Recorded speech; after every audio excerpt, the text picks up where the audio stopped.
Green pushing back to some World Cups.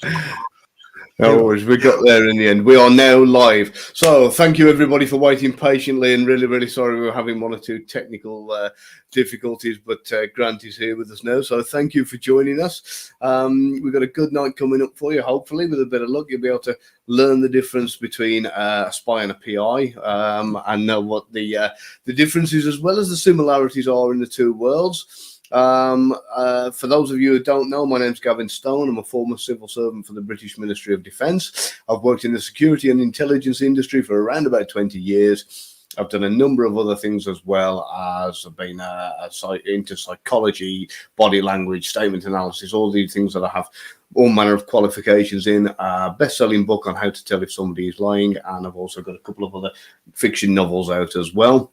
So that's my kind of career summarised in a nutshell. And I'm joined tonight by Grant. Grant, introduce yourself and tell us a little bit about your past. Thank you very much, Gavin. Thank you. Well, okay. These days I use what I do in the corporate world and actually in the world of coaching. So I'm an international speaker, coach, trainer, international best-selling author. And I help people to build their success in their business. But this all stems from my times as a private investigator and operator, whereby I used to gather intelligence from various agencies and clients around the world. And yes, and this is exactly where the two come together. So as a private investigator, you know, go and do all things you think and a lot of things that people don't think. And this is where it all seems together. And nowadays, of course, I try to map this into the world of commerce. So that's who I am. That's what I do. That's how I come to be here. Brilliant. So what we'll do is we'll start with a little bit of just a terminology thing for people to be able to understand. There's always a lot of confusion in these worlds. So for anybody who doesn't know, the word or the kind of term spy is generally used incorrectly. People think that an intelligence officer is a spy, and that's not actually the way it is. It's actually usually the asset or the agent that is the spy. And a bit like when you talk about a private investigator and a private detective, people think there's a bit of a difference, or they think that maybe one, or can think that one is actually involved in official law enforcement. And that's not the case. They're both pretty much the same thing. Over the years, Grant, which one have you used mostly? Have you used private investigator, personal inquiries officer, or private detective, or do you have a preference, or do you try and avoid all of them? Good question. Well, private investigator was the term used the most. I believe my ID said PD, I believe, private detective, if I recall. But as you know, we have several IDs when you do it. They kind of work. But there's certainly a private investigator. But you know, when you speak to various people, they often refer to you as what you do as sometimes an operator, an investigator, detective, and then you get the slang names as a spoof and all this sort of stuff. So as you know, but when you're actually doing the job, you never think of it in those terms. You just think of it as you're just doing your job, and I think of it very little.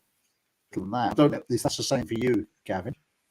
Oh, I get all different because I've worked in a variety of arenas, and I'm just saying I've noticed a few comments. I don't know if you can see the comments where you are, Grant, but your sound is off and it's very jumpy. I don't know if you've got a mic or anything, or if your mic's if you're having a few issues with it, or no, it seems to be fine. I don't know what right, okay. I'm not sure what's causing that. But...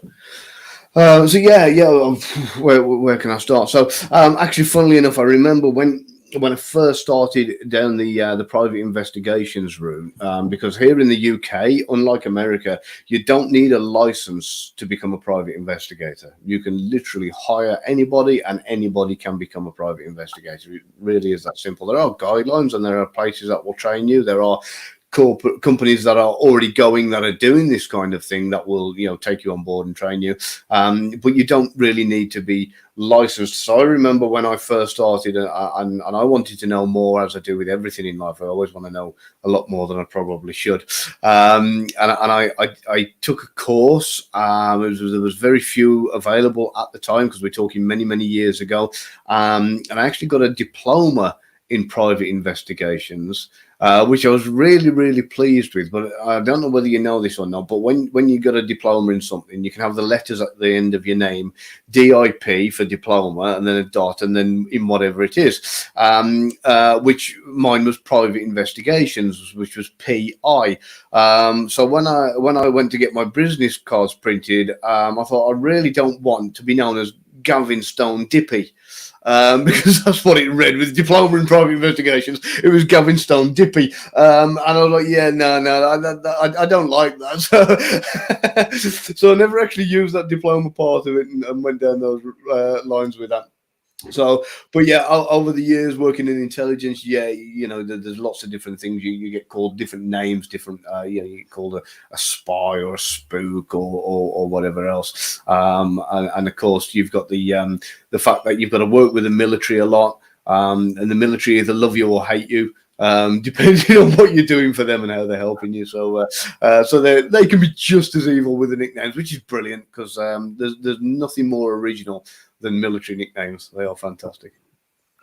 You know, it's great what you were saying about that, because something maybe you don't know about was, but you're absolutely right. You know, private investigator is rather like a legal advisor, is like I'm right in saying, is it not a nutritionist? Not a nutritionist, but something like a nutritionist. There's a different term you can use, like an accountant. I believe anyone can call themselves an accountant, but not many people are qualified. And certainly a legal advisor. When someone says, "I'll speak to my legal advisor," that means it's not a lawyer. That's what that means. That's just not. Yeah. Give you legal advice now, whether it be valid or not, it's a different matter. But there is that. And private investigations, things. Yeah, I mean there is something here in the UK. You're probably familiar with it already, Grant, which is called a Mackenzie brief. So a lot of people don't quite understand the legal system here, where you can go to court and you can be represented by a solicitor or you know or sometimes a barrister, depending on what the situation is. And a lot of people don't realise you can call somebody as your Mackenzie brief. So I can turn around, if I can summons to court, and I go, you know what, Grant knows a lot about the law. I'm going to have him represent me. And most people think that you've got to have a lawyer or a solicitor or something like that. And you don't. You can literally represent anybody, and you put them forward as your Mackenzie brief. I don't know where the terminology comes from, but that's strange to go into that, because a person who was a friend many years ago, someone who was asked to investigate his missing persons case, was last seen in court. He was in court. He was taking Steven Spielberg to court, and he represented himself. And the judge, he got the judge in the judge's chambers, and the judge asked him, "Where did you study law?" And he said, "I didn't." And he said, you prepared this yourself. This is incredibly good. If you don't, you should seriously consider a career in law. It said to him. So he was a very talented person. But yeah, you mentioned the diploma in private investigations. I was one of the people putting that diploma together for the inquiry. Wow. Yeah. It was my colleague who was mainly doing it, and I was assisting him in doing it. So we so before that there was no qualification. As you know, there are qualifications in it now. The best qualification is the experience, as you know, and the mentoring you get when you do the role. I do believe you have a natural aptitude, or you don't, and a lot of people don't. But of course, the mentoring you'll get from people and the learning you're doing, and of course, it is good to have a qualification, which does now exist. Oh, but it's a great thing to have. Yeah. Mm-hmm. And providing the SIA don't get their teeth into it, then it'll carry on being a good industry. So, but that's a conversation for another day. I mean, because I've done PI work, I've done human intelligence work, I've done security work, I've done all kinds of things, and I've got to admit, some of the greatest fun that I had was doing the work as a PI, and you know, some of the stories for the bread and butter roles. There are good stories in the intelligence side of things as well, but a lot of them I can't actually tell, unfortunately. But the PI stuff, I wouldn't go back to it. Wouldn't want to do it now. Too many nights, long nights, sitting in the car in the cold, eating junk, all sorts of things. But yeah, it was fun. It was enjoyable. So, have you got any stories you can share with us with regards to some of the PI work you've done? Anything a bit funny or interesting? I had some stories. It's a bit like you say. To be honest, you can't always share all of them, but yeah, and firstly, I do share your thoughts about it. It always seems incredibly glamorous, doesn't it, on the outside? Yeah. But the reality is, you spend a lot of time. This is my overview of it. We spend a lot of time in cars, and it always seems freezing cold. If you've never done it, being in a car for 9 hours mid-December, you can be surprised just how freezing cold it can get, because you can't just have the engine on endlessly. No. You can't have the heater on if the engine's off, because your battery's going to be flat. So if you go to start the car, it's not going to move. All of these things, and if you're dormant in a car, you can get freezing cold. And then, of course, the reality is, you're sitting there, you're busting to go to the loo after a while, right? You're sitting there. Yeah. That's it. Yeah. The good old 2-litre Coke bottle en suite, as we used to call it. Absolutely. My colleague would give me a call and say, I was just doing a routine work, and I wasn't actually on a static observation or something, or surveillance, or even an undercover thing. If you're just doing routine work, sometimes you'd be dashing across, if you was in the same city, to purely continue the observation they were doing while they went to the bathroom. I've known about that kind of thing.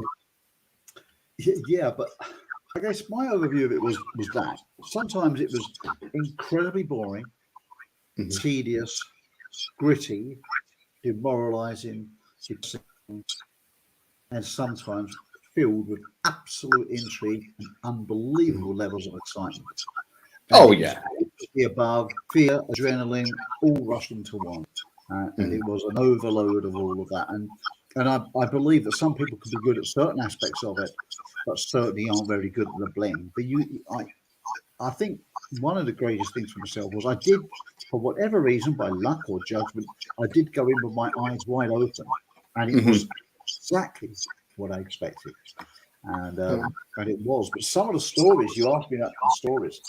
I think one was being there was a surveillance which I was on for days, very dull, very boring surveillance, and I was sitting there observing a car and observing a house, of which nothing happened for 3 days. Nothing happened until suddenly some person came out, and the great excitement was they went to the supermarket across the road. And so I followed them, went around the supermarket. I picked up a pizza base and went back to the house and remained there for another few days. Also, I thought, because several days later I was asked to go to another city and to find a car in the city. I had a couple of clues of places or areas in the city that it might be, but I found it, and I actually found it very, very quickly. I found the car and did the usual checks, felt the tires, felt the bonnet to see if the car had been moved in recent moments, and looked at the direction of the entrance of it by the gravel, which was in the driveway. And I found it and looked inside and found some artifacts which indicated that both people that I was looking for were probably in that car, or perhaps in the premises where the car was parked outside. So I did. But I was also asked to have my passport that day.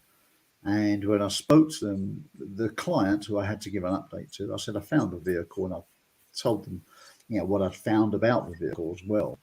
And I believe that it just been parked there quite recently, and that they're probably inside, and there was 2 people, and it was.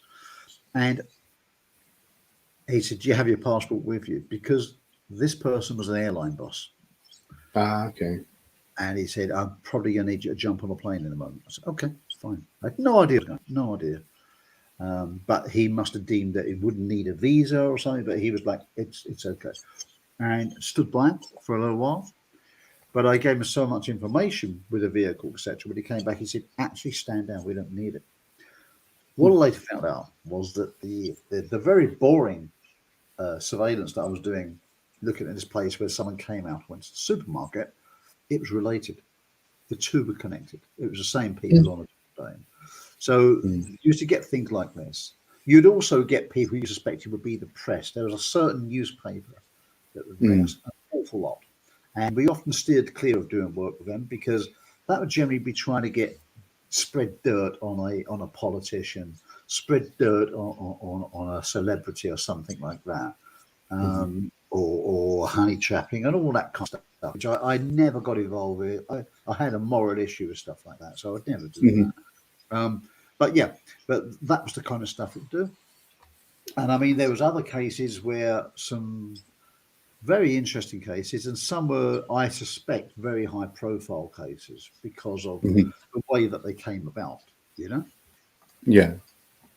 And that's the way I would look at it. Some were very high-profile cases, perhaps because there was one, for example, I remember, and there were several that followed, whereby we would have the file, you'd have the case number on the edge of the file, and it'd be full of documents, etc. You'd have briefing. There was one, and the case file was there. There was no serial number on the file. But when I looked at it, there was absolutely no documentation. And I was very new to it at that point. I mean, I did many of these after. But at the time, I was looking around. I was saying, well, hang on. Has somebody else got the case file? Has somebody got documents? Has somebody else been working on this? There seems to be no case file. Is it, no number? And I was walking around, and the more I asked about it, the more the conversation got quiet. Nothing was said. People were turning their backs on me and not making eye contact. And I was like, hang on. So, how can I do this? And eventually one of them said to me, Grant, it's a cache file. And I said, what do you mean? I said, yeah, there's a file, but there's nothing in it. There won't be.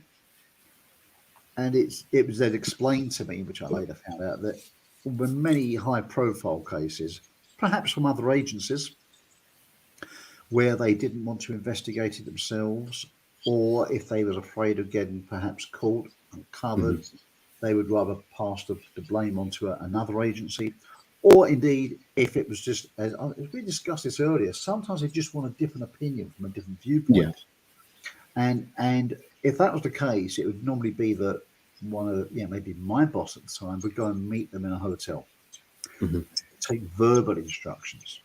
Nothing would be given in writing, obviously, because nothing could ever hit the press or anything. So it would come back, and then they would brief you verbally. That's why there would be a paper file. Yeah, but nothing in it. There would be phone number, and you go and gather evidence of those. You come back. I would write a report and send it to my boss, which he would look at, he would digest, and he would verbally report back. Yeah, because I mean, at the end of the day, there are certain institutions and people and organisations that if they sometimes can't be seen to be involved because of the political ramifications or the potential headlines of such and such organisation involved in investigating so and so. So they need that plausible deniability and to be able to distance themselves from it. And that's the exact phrase, plausible deniability. Yeah, they can't be seen to be getting involved with it, so they'll outsource it, and that happened quite a lot. There was many cases I worked on like that, and some stay in your mind, obviously, and some interesting points. Like there was one, for example, that I worked on, and it was going back quite a number of years now. This was probably going back 25 years. Thereabouts, and I'm looking at the timeline, and I had to follow an army major, observe him and follow an army major, and we're doing that, and I was looking at it, and this was a cache file, and following them and gathering evidence, and it was in a certain part of London, and following them around and getting photographic evidence, etc., and after a while, I was put off the case. And I thought, okay, if I've done something wrong, and I said to my boss, why am I off the case? There's something wrong. He said, no, done a good job. It's fine. I said, why am I pulled off it? He said, no, you've done your work. I said, but there's more evidence to gather. He said, I know, that's okay. That's fine. Thought nothing of it. And there was several cases turned out like this. And years later, I met a colleague in nothing to do with that industry at all, Mhm. and we were chatting, and discovered that we had both been investigators. And of course, we had a couple of beers, we're sharing stories as much as we can. And I shared what I shared there. And he said, "Where was this?" And I told him, "When was it?" And I dialed into the exact date. And what did you do? I said, and he said, "Yeah." He said, "I was doing something very similar at the same time." And he was pulled the case as well. Furthermore, he had a similar conversation to this with somebody else about a year previously who had also been an investigator. And he found out that that person had also worked on that and was pulled off the case, all from 3 different Wow. agencies. How about that? When we put our stories together, it started to make a jigsaw puzzle. Ah. So it appeared that we were pulled off the case because that's, as we know, that's often the standard procedure now. You pull someone off the case so that no one person knows too much. But if you put them together, and miraculously I bumped into one who then led into another one who had been on that. Now, when you looked at the case, all I'd say is a little while later it came to about a certain army major and a member of the Royal Family. Oh, wow. Yeah. So it's likely, and I can't prove it, that I was working on that case. And that's what it was. And there was, it seemed to follow the suit that when it were cash cases, case files, very confidential ones, they were from very high profile cases such as that. So, yeah. Yeah, And that was it. Often at the time, you're preparing evidence that hits the news later. So yeah. Sitting there, you watch the news and you go, hang on, I think I was working on that. But you don't. Yep, and sometimes that exact method that you just mentioned is used, that compartmentalization, where they will hire 3 different agencies and they'll say, "Look, I want you to find out this, I want you to find out this, and I want you to find out this," and then between them collectively, they all have that each piece of the puzzle, as it were, and kind of, have the whole story, which is all reported back, and everybody's like, "Yep, brilliant, you've done your bit, off you go." So collectively, you all have a piece, but individually, none of you have the full story, and it's a brilliant method, a brilliant technique of keeping everything compartmentalized. So only the people on the receiving end have got the full picture, as it were. So, exactly. So that no man, as I say, no man. Obviously, we had female detectives as well, but yeah, no man knows too much. Which is always and that was about 25 years ago, you say? It was, yeah. About 1997, give or take. Oh no, hang on, it was longer. Yeah, it was a little bit longer than that. Yeah, actually, a little bit longer than that. Just So we've got a question in from Ziggy. We've got a couple of questions I'll get to in a minute. A couple off Brian as well. Nice to see Brian here, and all the usuals. Hi everybody. So how do you stay focused through the tedium of sitting, watching, and waiting? Right. I think you've just got to be a particular kind of person. It's like there are people out there who read and love books, and there are other people out there who just can't pick up a book for love nor money. They'd rather watch a film. And I think that's kind of what the situation is with you get a lot of people that might watch something like Magnum PI or Kiefer Sutherland in 24 or something like that and think, wow, I want to work in that world. And it's not Ferraris, helicopters, and all the kind of jazz. I mean, don't get me wrong, there are some brilliant adrenaline rushing moments and some real high stakes and that kind of thing. But the majority of the time, you are sitting in the cold for hours and hours and hours. And I've done it. I've sat in a car, for ages and ages. And they've said, look, we just need a photograph of this person leaving this house. That's all we need. And I've gone, yep, sure, no problem. And you sit there for hours. You've done all the little tricks because you can't have your windows up because your car will just steam up in no time. And the object is to not stand out. So if you're the only steamy car in the street, there's only 2 reasons a car gets steamy. We're not going to go into them. So you need your windows down a little bit. At one point, I even had a battery-operated hairdryer that I used to leave on the dashboard until it went flat to make, if it started to steam up, I'd use that. I knew all the little tricks for doing all the little things I needed to do. Like I say, 2-litre cola bottle en suite and everything else, and I had all my snacks and all my kit and all my camera and absolutely everything. And you would sit for hours and hours and hours. You'd be numb, you'd be cold, your bum would be numb. You think, I just need that photo, I just need that photo. And you've drank 1.7 litres of thermos flask coffee, and you've gone through your cans of Coke and your snacks and your garage sandwiches and everything else. And you think, right, I need a leak. I'm going to have to do it now. And it's always at the point where you unscrew the Coca-Cola bottle lid and you're about halfway through the stream that the front door opens. You go, no, not now. And you're trying to grab your camera and hold everything in place. And it's absolute nightmare. You generally miss your window. And that's one of the reasons.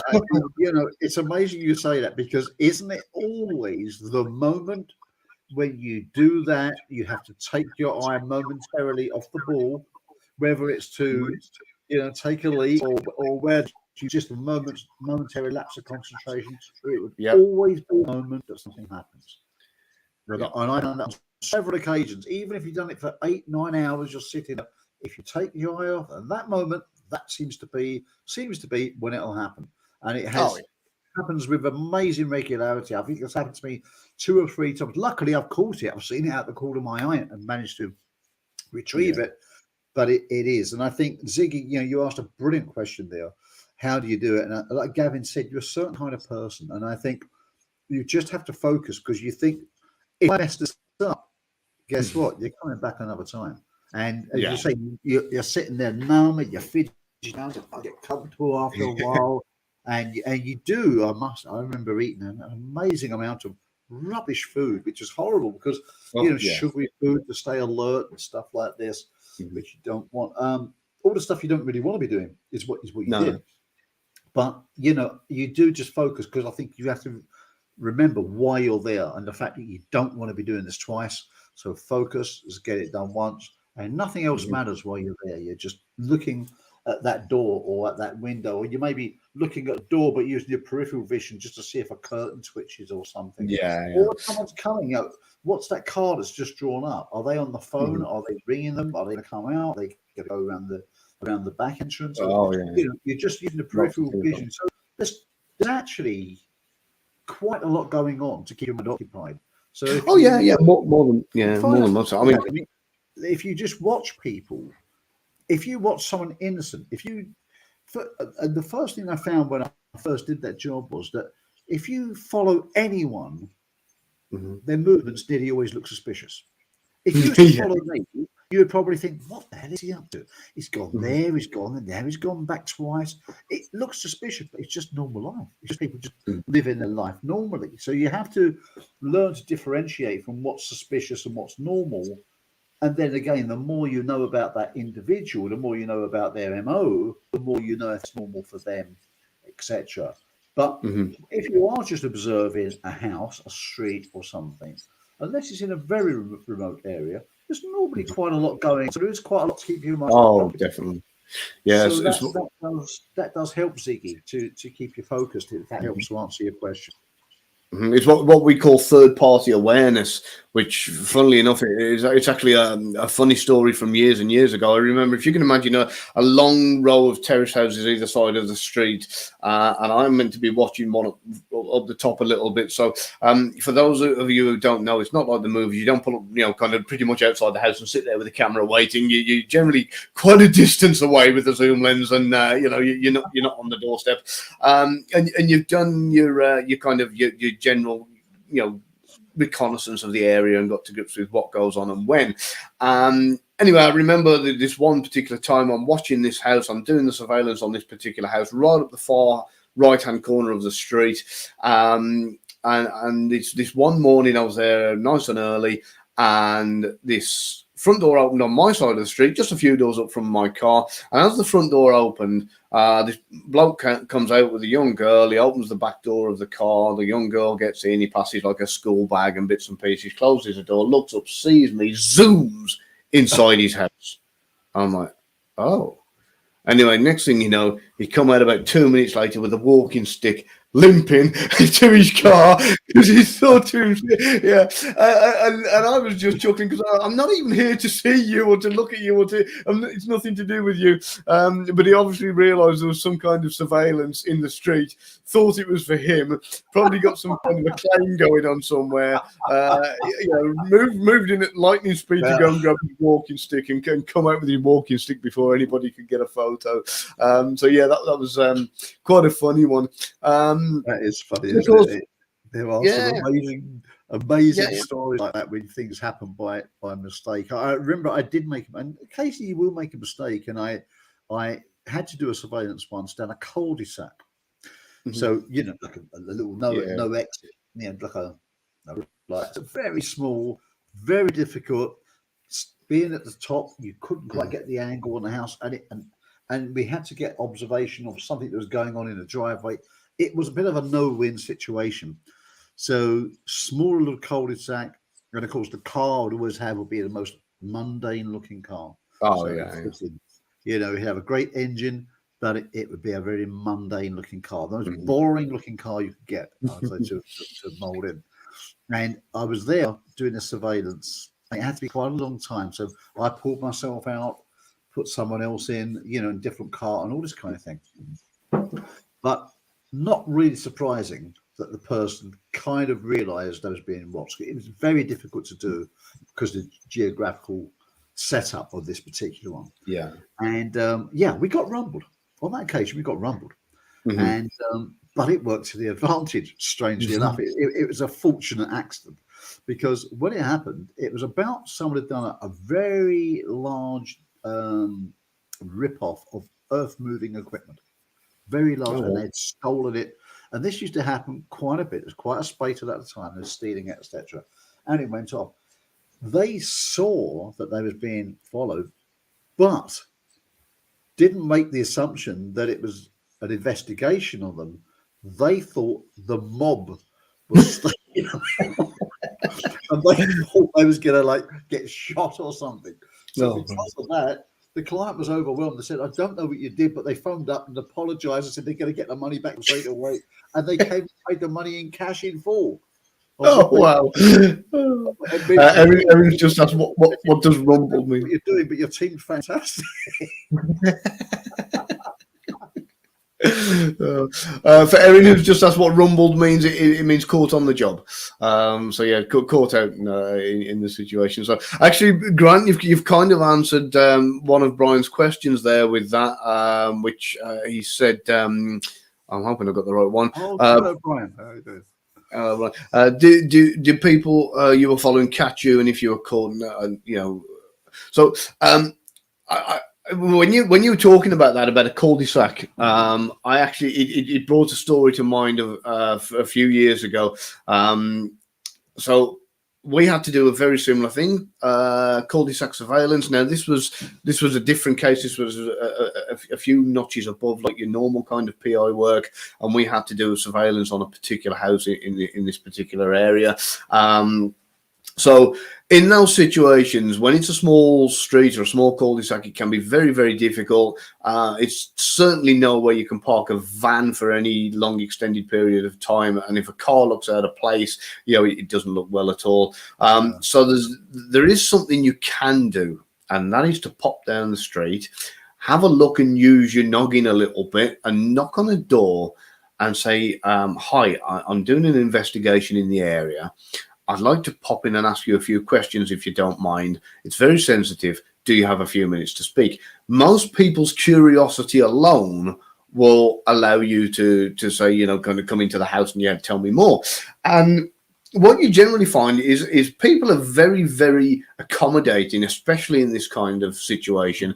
And you can turn around and say, right, look, I can't tell you who exactly for obvious reasons, data protection, blah, blah, blah. We are investigating somebody in your street.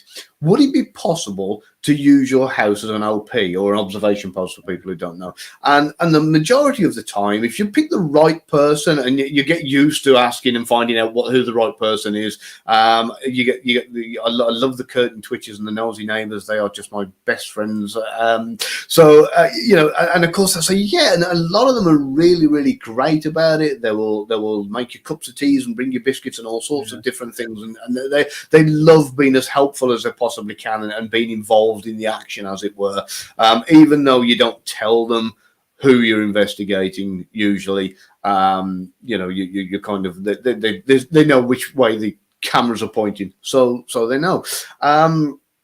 So they figure it out. However, on this particular occasion, I was with somebody who we went along, and I said, right, that's the house to ask. And I can tell by, the way they've got the garden that they're a prim and proper kind of people, and the kind of people we're investigating, they're not going to like. Let's go and knock that door. So we knocked the door, and the guards, we'd asked the question, and they were, yeah, definitely. Anyway, we were chatting about it. They said, so who are you investigating? And unfortunately for me, the partner I was working with said, them over at number 7. And the woman's face just dropped, and she went, oh, my cousin. And it was her cousin. Oh, who lived in the house that we were investigating. We were like, no. And we were like, yeah. So that was a total washout, total disaster. And we had to pull the plug and go, yep, sorry, it's been a waste of time, and pull out. So that was a total, complete and utter nightmare. Learned the hard way, and he had a very serious wrist slapping for that. And he was told, don't be stupid. What was that? Sam has asked about now with neighbour WhatsApp groups. Oh, yeah. The technology these days is against you. My wife's cheating here and kind of like queue jumping people's questions, naughty.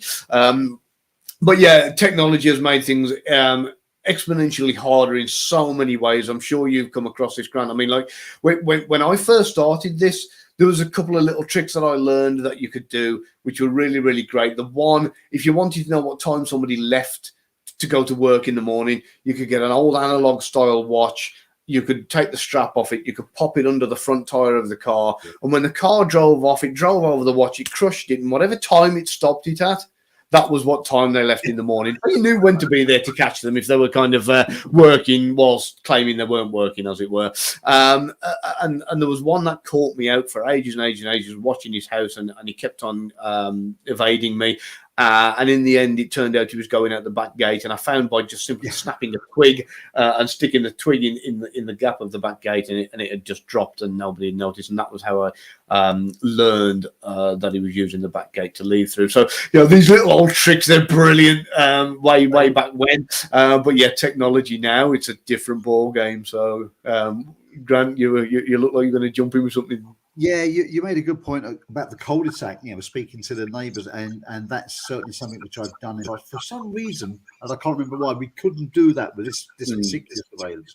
But when you've done it and you get the right people, they can often be a great source of local knowledge, because they often, if you get the right people, they want to help you. And they'll say, well, no, it won't be coming out now, because it's always like between 3 and 3:30 that it goes out every day. And I don't know where he goes, because he always comes back with X, Y, and Z. And there's an awful lot. You think, wow, that can really make the job an awful lot easier. But there was a job once. I was with a colleague, and we were there, and we got pulled by the police. We were there, and I said, "What are you doing?" We said, "Can we still often tell the police what we were doing? To say, look, please don't come disturb us. This is what we're doing. Blah blah blah." Yeah, don't wanted to. For reasons, I was called in last minute and joined my colleague, watching this big house, to which the police came along. I said, "What are you doing?" He said, "We're doing a surveillance." On who? And we told them. I said, "What address have you got?" And we told them, "Yeah, that's what we thought. You're looking at a house, right?" I said, "Yes."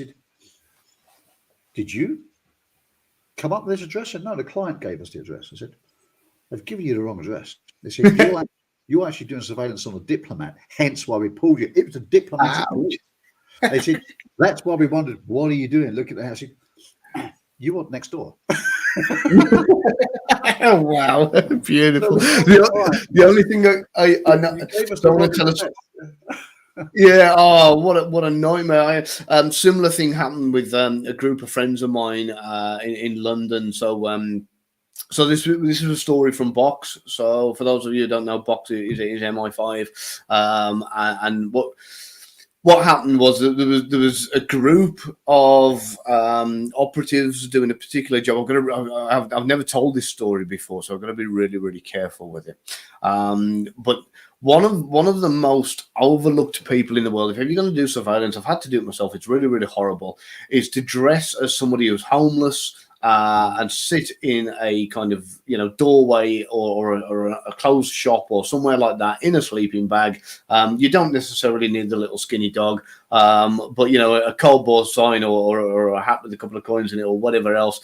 Smell and look as rough as you possibly can, and spend the day there. And you've generally got a radio, and all you do is you just say, "Yep, the person has gone that way," and you let the rest of your team. I'm not going to go into the official kind of radio talk and whatever, but you let the people know that who they're after, the target has gone that particular direction, and they pick him up from there. And that's all you do. That's your entire job.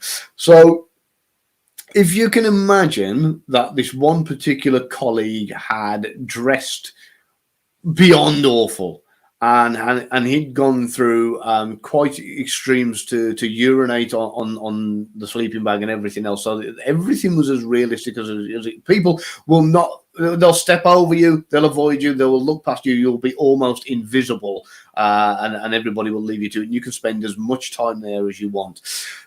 So he's very authentic looking, kind of in his appearance. However, he's still obviously officially at work. So when he's done and the target's left, he gives it a few minutes after the target's left to make sure they don't come back, and all of a sudden the homeless guy in the doorway's gone. And he kind of takes a sleeping bag, rolls it up, shoves it in a carrier bag, grabs his bits and pieces with a hat with a few coins in it, and he wanders through town. And he gets to the other side of town where he's parked his brand new 5 Series BMW, which at the time was about 7 days old, takes the keys out of his pocket, and as he presses the unlock button, this police guy goes, whoop, whoop, whoop, and he's like, oh, no, and he knows I'm not going to be able to explain this too easily. Really, really bad day for that particular operative at that time. So, but we've all just when you just when your undercover job actually backfires and gives the effect. Yeah, exactly. It's great. Back to the diplomat story, by the way, which wasn't a diplomat. It was the head of a football club, and it worked out extraordinarily well. Extraordinary. And that was one of those jobs where it was just like the movies, where it was like where people, I can't believe we're getting paid to do that. When you see movies and you think, oh, it wouldn't be like that. Yeah, it was exactly like that. And that's what I found about it. You mentioned Magnum PI earlier. Some people think you go around kicking down doors, and I used to say sometimes, madam, I'm not Magnum PI. We're not allowed to do that. But there was, as we said, the moments when you're freezing cold, you're bored in a car, and it's dull, it's depressing, and all of that and it's gritty, and you see some really bad ends of life, and a peak of human nature. But also, sometimes you see the very best of human nature. And there are moments where there's unbelievable adrenaline and excitement. That was one of those jobs. It ended up with me leaning out of a car window at high speed, taking multiple photographs, and then having to get in as we veered off the motorway at high speed, all that kind of stuff. It was all that going on, and that was all in the press and stuff like that. That was one of those jobs, and there was high speed processing of photographs after. All that stuff. Yeah, it was one of those. But it's funny, isn't it, how jobs can go right, they can go wrong, but it's sometimes how you recover them. And there was, I don't know if you ever knew this, but there was a question earlier, but it's triggered a memory. And it was about, I think it was Brian's question about, have you ever got caught? Well, that was that. Sometimes the preparation you do in case you were caught. So I don't know if I'd have a ruse of who I was and what I was doing there, etc., etc. And Yeah. I would tend to pose to be like a replacement window salesperson or something. So I'd have all that, sketch pads of, diagrams and pricings of windows and things like this with brochures and all of this, which would give a reason for me being sat in the car doing paperwork for a long period of time or something like that. Never had to use it because I never actually got caught, but that's what we did. But I remember a very funny story where the client accused us of being seen by the person we were supposed to be following. It was a matrimonial case, and it was a guy who said his wife was having an affair, which I believe she actually was on this occasion. And the next day he was like, "Oh, you investigated, blew the cover of the scene." And my boss said, "Was you seen?" And I said, No, I wasn't seen. No way at all. I said, "But I think I know what happened." So I had to confront the client, and I said, "Yeah, you think that your wife saw us?" Yeah, I said, "I think that's very, very unlikely given the distance where it was parked. Yeah, telephoto lenses on the camera, and we was a significant distance, and not at one point did she ever turn around." So no, I said, "But before I followed her on foot, I said, I rather think she became suspicious." So well, I said, "Was you the gentleman who followed her out of the house and stood at the gate with a pair of binoculars?" And he said, "Yes." I said, "Do you not think that raised her attention a little bit?" Okay, fair enough. I won't do that again. I've done some of the kind of the cheating spouse stuff over the years, which is an absolute nightmare. In so many ways, because there are even heated discussions, especially when you're talking about a married couple, and sometimes they will have heated discussions, and then the line will be thrown in there. Well, yeah, we'll soon find out because I've hired a private investigator to follow you, and you're like, oh, what you didn't, did you? Just made my job, infinitely harder. So there's that. There's the other side of it. I remember. I was training a lad a while ago. Going back, he wanted to do this for a living. I said, "Yeah, no problem." And anyway, the short of it is, we got the photos of the husband cheating. And I said, "Look," "get in there, print the photos, give her the photos, go. That's it. You've done your job, right?" Sometimes depending on what the situation is, you collect your payment, but you collect your payment then and there, and you give them the photos. Go, don't hang around, don't be a hero, don't do any of that, blah, blah, blah. I said, just do exactly what I've instructed you. So, and there's a reason a lot of this is done with regards for payment, because there's denial, there's all sorts of things, and then sometimes they can make it up with the husband afterwards, or the boyfriend or wife or whatever. And then the last one is, there's a reason I told him to print the photos.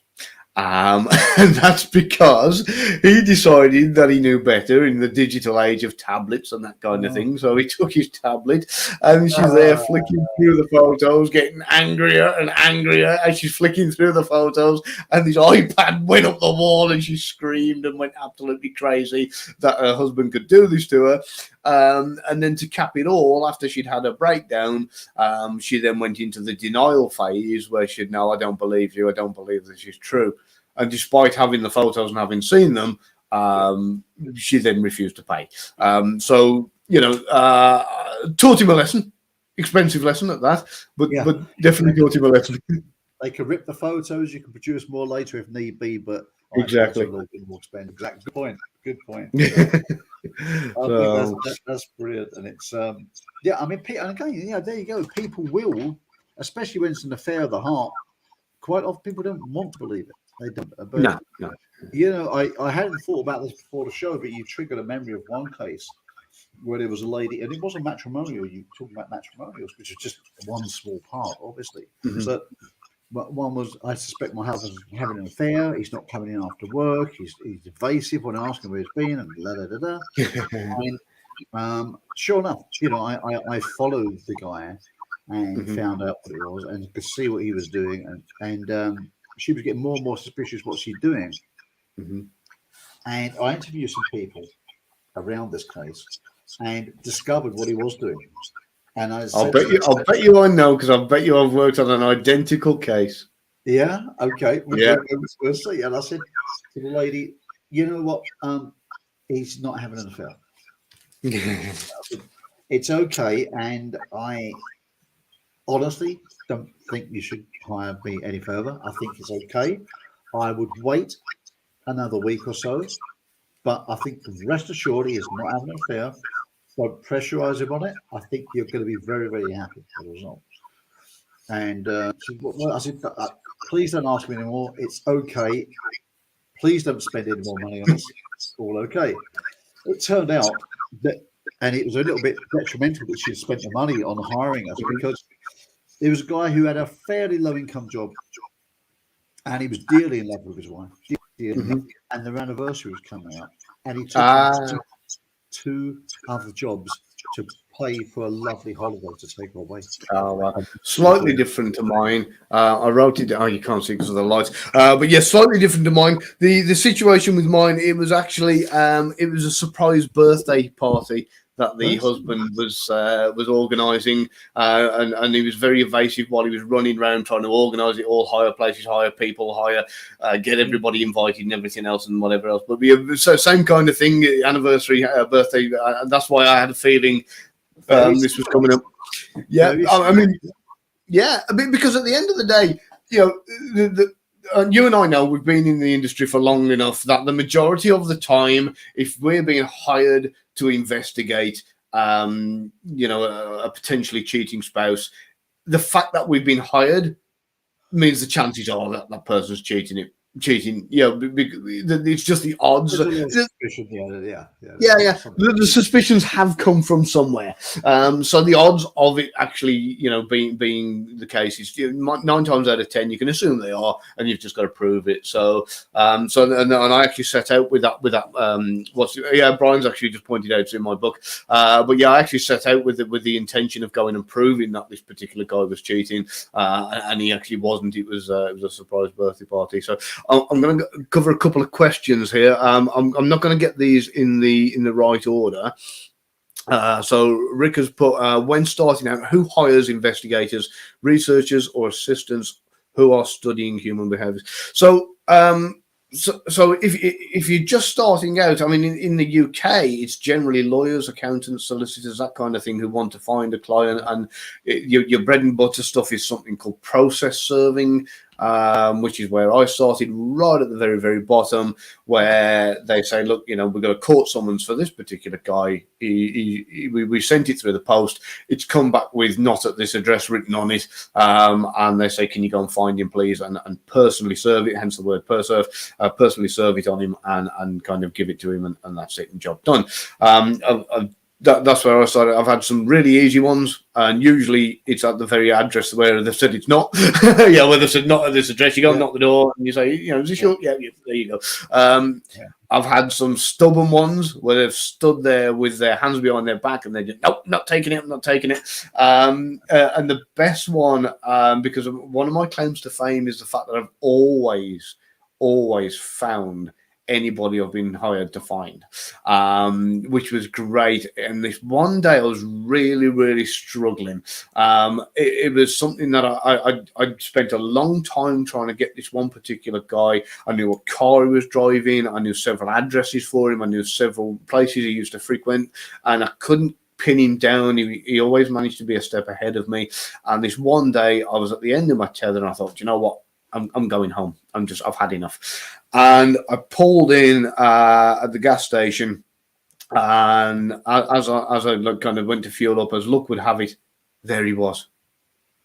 I'm like, you gotta be kidding me. And he saw me, and he knew the envelope. He recognised it, and he's obviously had these before. And he was kind of, he saw me, and he was halfway through filling up his car, and he put the thing back on the pump, and he jumped in his car and he locked the doors.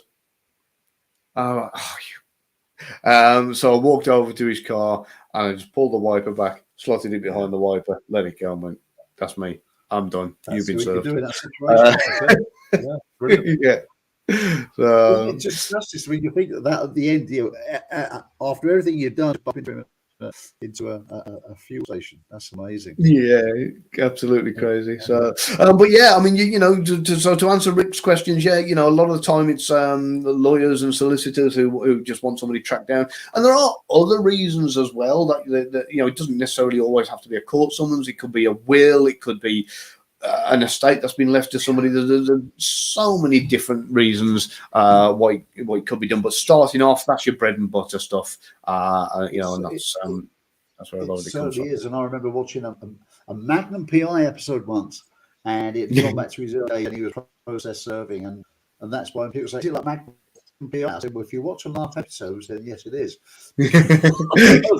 Because you get to see the whole range of the stuff you do, and yeah, that is, as you say, Gav, that is the bread and butter of it. It can be really interesting, actually.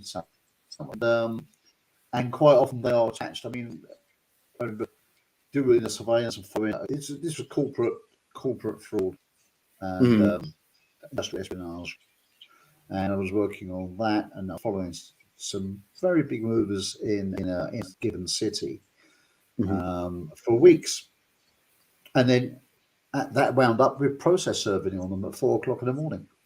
Wow. And it's always interesting when they look at you like they've never seen you before, but you've been following for 3 weeks. Yeah. Yeah. And that was in reverse. So that was really, like surveillance, interviewing people, observation, photographic work for 3 weeks, culminating in a simple process serve. But it's interesting what you asked though. Was that Rick who asked a question about behaviour profiling, right? Yeah, it was, yeah. Yeah, because in my experience back in the days, that was nothing that was ever. They've never hired people for behaviour profiling. They hired people who had an aptitude for it. And my introduction to behaviour profiling, which is sometimes very heavily involved now, but my introduction was in the early days when I started out as a PI. And boy, oh boy, did I learn an awful lot in a very short time because you're immersed in it. If anybody studies human behaviours, you'll know studying is one thing, but being able to do it is a different thing. And that comes from practice. And as a PI, you're practicing that stuff all the time. And later on, a lot of things that I learned as a behaviour profiler, although there was more structure to it, etc., and some great stuff, some of those techniques you were using as a private investigator, and that is where I talk about the instinct. When you have the instinct and the creativity, you come up with some of these things which you use, and they become the bread and butter tools of your business. And that's certainly the case with me, very much so. But now I know way more about human behaviour profiling.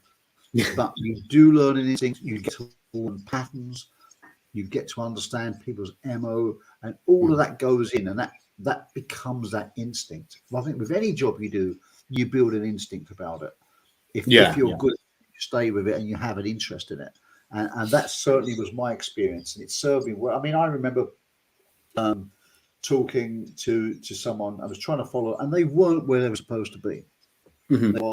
And I was interviewing the person, and I was watching their body language. I was watching their eye movements, their small gestures. Long before I was ever taught to do the stuff, I was just being very, very, very present and watching. And there was something going on over the shoulder, and I remember just trying to keep the trajectory in my eye. And when they went, I just walked around. I looked at one of the houses opposite, walked over, knocked on a door. Sure enough, a person answered with a telltale tattoo, small tattoo that I was told to look for. And I was aware, I've got him straight away. And I mentioned the person's name, and he said, "How the hell do you know it's me?" And I said, "Well," this guy got to like me very much because of my approach. He ran lots of businesses and offered me work to run teams for him and everything. He liked me so much. The reason being that I found his safe sanctuary. And turns out that the case we was working on, he was not a good person, but he wasn't the monster he was supposed to be. In fact, the client was perhaps the perpetrator of most of it. So I gathered a lot of evidence. And because I'd found out he's safe haven, because of my approach was respectful to him and not aggressive, he took me to his local pub, which is a real rough pub, real rough, and said to his friends, "You see this guy?" And they was all like, "Yeah." He's okay. He said, "If he ever comes looking for me, sit him down, buy a beer, and come get me. He's okay. I'll deal with this guy." And he did. And also took me to his relatives' houses. And I said, "I could never get through this." No, they're trained. They never answer the door. Trained. But instead, we went out the back and he gave me a password and I shout out a password. Sure enough, his father would come to the window and look out and say, "This guy's okay. Anytime he wants me, let him in, sit in them. If I'm busy, let him wait, etc. And, look after him." And that's what he told all these like henchmen, effectively. So I went back to our lawyers, our solicitors, and they said, "Marshall, well, actually, there's reason to be looking at our own client here." This is it. I mean, that person's not innocent, but is not guilty of half the things. Yeah. And they asked me, "How did I get this source?" I said, "Well, doing my job. That's what I do." And so there's a certain way that you deal with people, and I had a way of dealing very well with particularly very, very tough characters, and got on well with them. And I was on a surveillance. And this one was insurance fraud surveillance up in the north of England, and it was one of those, as you described it earlier, a little small north town with terrace houses, and it was a boring surveillance, went on for days in a very quiet street. I never got caught. And some video evidence. And while I was there, I got called because something had happened way back in London on this one, with this particular case, which I just mentioned. So I had to get back pretty quickly on a Friday afternoon, all the way down the motorways, the freeways, as you may call it in the US, and all the way into London. Just about made it in time to get all the solicitor documents, who would always insist on, "Be in there, don't be late. And when you get there on time, they'll keep you waiting for ages." Solicitors were the absolute worst, I find, with having paperwork. But they called me back because I had the knack of getting it done. And I had to come all the way back from Northern England to Southern England just to do a very simple job, which was time sensitive. And I think that is a key component. I don't know if you found this, Grant, but over the years I've found that because there will always be disputes. If you give you get a process serving job and you go and you hand them the court summons or whatever, these people will, if they've tried the not at this address approach and then it's been handed to them, they will still deny it, even though it's happened. They will still say, "No, I never received it." So one of the most important qualities of this job is 100% integrity. You have to, if need be, stand in a court of law and say, "Yes, that's the man I served." Or you have to say to the solicitor who hired you, "I served him." And they have to know that if you say it, you've done it. Because if there is an element of doubt, if there is anything that indicates that you went, "Yeah, okay," and you threw it in the trash and said, "Yes, there's my invoice and it's been done," then your reputation is ruined. Your life and your career as a process server is over. It's done. So integrity is such a key aspect for this. In every possible way in every area. I've certainly heard stories like that of people doing those things because some of them seem to manage to do an awful lot of process serves in a short space of time. And quite after that was the case, they would ask me to go and do it again or something like this.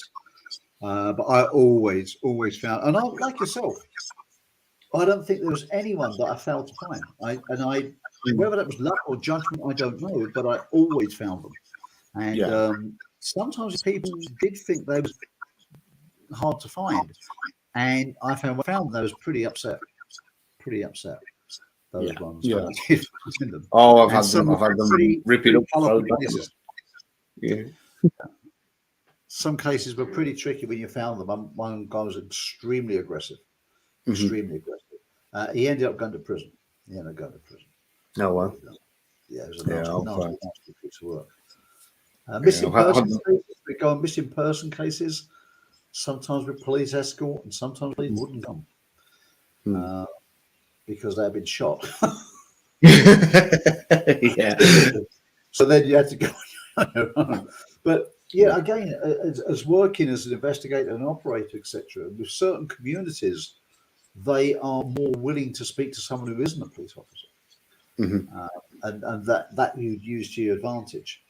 As long as they realise you genuinely wasn't a police officer, they would be okay with that, because some people aren't supporters of the police, etc. So it would work that way. And if it's community, if it said people were missing, and they knew that you was neutral on it, you were just trying to work and help them, that would be okay. But there'd be funny cases, I think, when sometimes you'd work on, I mentioned one earlier, when you work on certain cases and you didn't know at the time what you was doing. One came to light. I was working on one, and I was in a certain area of London, and I was undercover, and I was posing on many occasions as a courier for this one.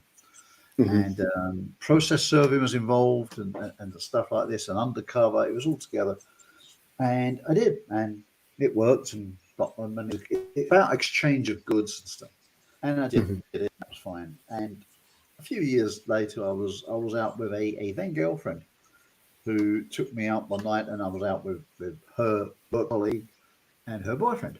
And we're chatting, and we're talking, and this guy was in marketing and advertising, and we got chatting. And he said, "Oh, what do you do?" And we got talking about various stories. And I said, "Oh, yeah, one like this." And he said, "Where was that exactly?" I said, "Well, it's kind of in this area." It's like, "Whereabouts?" I told him, "Oh my God." Turns out that this guy had done like tourist maps. He done advertising for tourist maps. And on tourist maps, certain organizations and companies would hire it to put on the tourist map, would pay to have their shop or their business. And this was, "Oh my God." He said, I know those people. I said, "I think I know you. Was it in this area?" I'm like, "Was it people like that?" I'm like, "Something like that." I said, "Well, if it was," and I didn't say it was or wasn't, but it was. He said, "They were our clients." He said, "That was the Chinese mafia." Wow. You caught them. I'm like, wow. Well, what I'll do, we'll round out. There was a few outstanding questions, so it'd be great if you can come back at some point, Grant, and do this again. I've really enjoyed it. See them, actually, Gavin. I can't see them here, buddy. But what a shame. Because it's been great for me reminiscing on some of the olden days and some of the old cases I've done. But what I'll do, I'll actually cover the difference now for people who don't understand the difference between a PI and a spy, as it were. So, as a PI, you're generally given a target that you have to either catch doing something or find or locate or whatever the case may be, get a photograph of, get an address for, or serve them a document, etc. Whereas, so that's your objective as a private investigator, usually, is to find somebody. When you've found them and took the photo or given them the document, then that's it. It's kind of case over the majority of the time. There are other kind of things as well, but that's, in a nutshell, summarizing what a private investigator does. Whereas a intelligence officer, if you want to use the word spy, you can, but an intelligence officer, that's a different thing. This is where you're getting human intelligence, and this is where you're going to find your target. And instead of just getting one item from them or a photograph of them or giving them a document or whatever the case may be, your job is to actually make friends with them. You have to be very much a people person, and you kind of infiltrate this person's life. I hate to use the word manipulative, but you do have to kind of be flexible enough to kind of no matter what, be agreeable and get into their life. And then when you do, you have to eventually pitch them in order to get them. I mean, you at this point, you will have already established that they have access to secrets. And then you say, "Hey, you know what? I really need to find out X." And then, it usually starts with very, very small things. You say, "Look, I only need to know, the code to this particular door," or something along those lines, just to keep it a little bit Tom Cruisey. And the majority of the time, you will ask them for something that you usually already know, and is usually very little. And then what you'll do is you already know it, so you can confirm that they're giving you, credible intelligence. And it's usually something very small. And then you give them a nice high reward for it. You'll pay them in cash for it to make it worth their while. And then eventually you will build this up and build this up and build this up, so that you kind of asking for more and more secrets, bigger and bigger favors. But you are paying them, they are getting reward. And it does result pretty much all the time in a really fantastic relationship between the intelligence officer and the asset. So again, when I said manipulative earlier, don't look at it like that. It actually becomes a really, really great bond and friendship in many, many ways. So there's your main differences. Similarities wise, there's a hell of a lot of surveillance that is done first, and that's something that Grant and I have got a lot of experience in.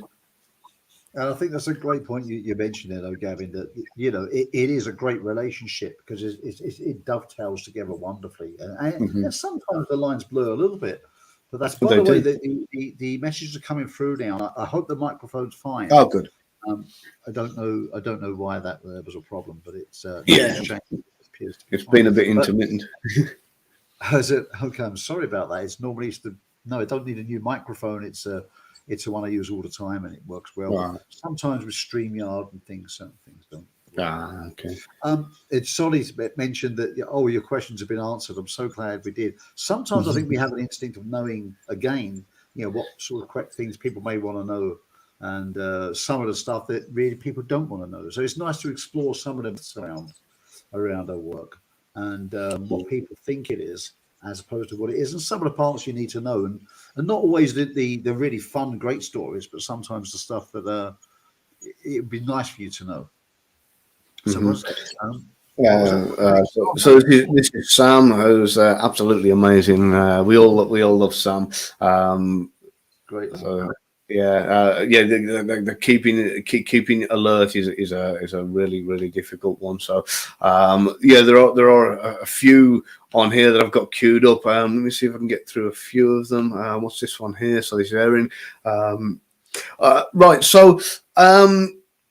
So you do get this a lot, and I used to even get this in training. I used to use an army camp down the road here in Weymouth in Wyke, an old army camp, which is part of it's still used, part of it's not.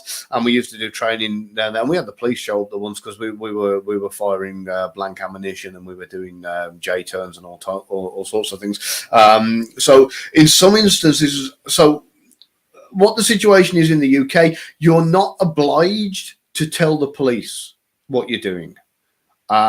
It can be courteous if you know that you are possibly going to be treading on toes, or that it could cause some kind of alarm, but you're not obliged to. You don't have to. There's no legal reason to. But at the same time, depending on what you're doing, it might be worth sometimes contacting the police. I mean, I remember giving a lesson down at the Crown Hotel down in Weymouth once, and of course, I had the police come to me before I started, and they said, "Look, there's a photo of you with an AK-47 and a Glock 9mm and blah blah blah," and we're worried that one of the lessons is weapons handling, and kind of well, what exactly are you going to be doing in this hotel? And I said, "No, it's not. It's just safety. That's all it is. There's not going to be any live ammunition there. There's not going to be any live firearms. We're just teaching safety handling and that kind of thing." So. Which brings us neatly into Brian's one here. So for private investigations, not really. You don't really need a weapon. However, as Grant says, you can really get to the point where you can upset some people. I've had them chase me years ago. I've had them threaten me. I've had them rip it up and throw it at me. I've had all sorts of things go on. Luckily enough, in those situations, I managed to either evade it, talk my way out of it, or whatever else. It never really got too bad. I got pushed around a little bit the once, but managed to get away. But never got to the point where I needed a weapon. I found generally that the women were the worst, were the most aggressive. Yeah. Certainly have had people who are very aggressive, and I've had to talk my way out of that. I'd certainly had to scream, shear, smash things up, rip it up, threaten you, all of which went on the affidavit, which was really good. And that was that. But yeah, that's it. And Erin, it was lovely to see your name pop up, and just to go back to that question about informing the police, yeah, there's guaranteed you're not obliged to. And sometimes I'd ask to see your paperwork, and I'd never show the paperwork. But quite often I would inform the police because it make for smoother transactions, especially if, like, for example, you're in a very narrow place where you could get observed and someone might call the police and say, who's that there? The last thing you want is a police car with flashing your colour. So it's sometimes common sense to work with them. And in my case, they're very, very bothered. They were normally fine about it. Yeah, most of the time they are, yeah. Yeah, if you're going to be bouncing around in somebody's backyard and you just let them know and just say, hey, I'm going to be doing this, then like you said, the last thing you want is to be in that quiet little cul-de-sac in your little kind of very nebulous looking car and kind of being as quiet and out of the way as you can, and then all of a sudden this police car jam sandwich pulls up behind you and you think, because if nobody knew you were there before, they do now. It does look the assumption that the police have told the other police the message that you gave them. What made both of you want to become PIs? I'll let you answer that one, Grant. And I'll tell you exactly how I first got into it. I'll tell you exactly. I was very young. I was in a rock band for years, which I loved, and that was my career. We were signed up to a major company and to record, etc. And 4 or 5 days before we was due to record, we was nearly killed in a car accident. It was a great thing. It was in some of the press. It was a very sad day. It was a day that changed their lives. So I was very young, never really had a proper job per se, and never really wanted one at that stage, and wanted to do something exciting. And there was two. People as my passion, and aviation as another. So I looked at the Air Force. I looked at that, and I was just at this point. I was just about just over maximum age to join as a pilot. Which was a very big disappointment. And when I did go into airlines, become an airline pilot and train that, I did learn to fly, and a big passion of flying. But as the Air Force pilot dream had slipped away because I was just over the main age, I thought the only other thing I could do to possibly replace the excitement of being on stage would be to be a private investigator. And that was as silly as it sounds, actually honest answer of how I first got into it. And that was how it all opened. And I think it was to try to fulfill that void. But I was very interested in people, and I was genuinely interested in the role. And as I say, some people have a very unrealistic expectation of what the job involves. Fortunately, I had a very realistic expectation, and it was exactly what I imagined, and that's why I stayed at it and was successful at it, I think. But there's the honest answer to your question. That's great. Right. What? I mean, we were over the hour, so I apologise, Grant, for keeping you a little bit longer than I told you we were going to be.